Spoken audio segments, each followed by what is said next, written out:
The DHA is building a new model of care, transforming the healthcare experience for patients like Rose.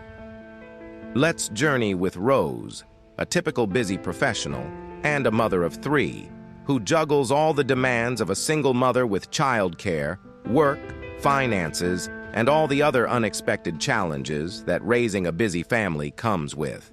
One early morning, Rose awakens to a familiar discomfort, suspecting a urinary tract infection. The discomfort continues through the night, and she realizes the need for medical attention.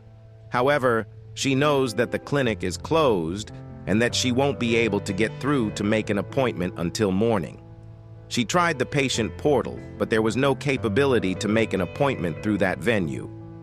As dawn breaks, Rose faces her first challenge in making an appointment, the dreaded phone call.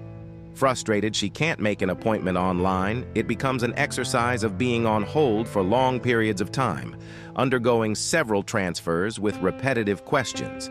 Finally, she gets an appointment for 10 a.m. Complicating her day further, her babysitter is unavailable, requiring Rose to get her children ready to accompany her to the clinic. Weather adds to the chaos. The yellow light on the dash indicating she needs to get gas in order to make the trip of over 15 miles. Once through the gate, she finds the parking lot full and has to wait over 10 minutes until a spot opens up. Rose then faces the daunting task of navigating for the first time to the clinic. Once found, the check-in process is tedious, finding the clinic one of the last bastions that still utilizes paper, clipboard, and pen. Rose and her 3 children wait 20 minutes and then is called back for screening by a pleasant medic who asks a checklist of questions that don't seem relevant to her personally. She is then taken to an exam room and waits 20 minutes more before the doctor comes in. The doctor seems nice enough but seems rushed and preoccupied with his computer, having very little eye contact with her or her children.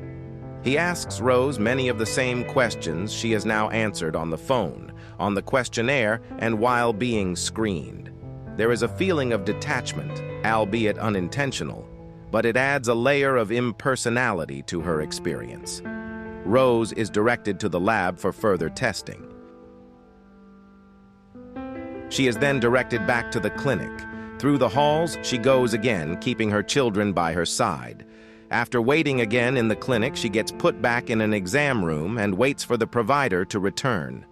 The provider reviews her test results and confirms the diagnosis.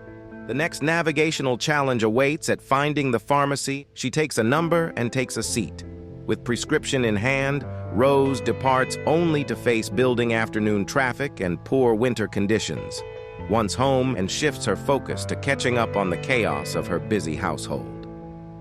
Rose reflects that she has spent over 8.5 hours in total from the initial call to the clinic through treatment to her return home. Her journey was marked by numerous friction points.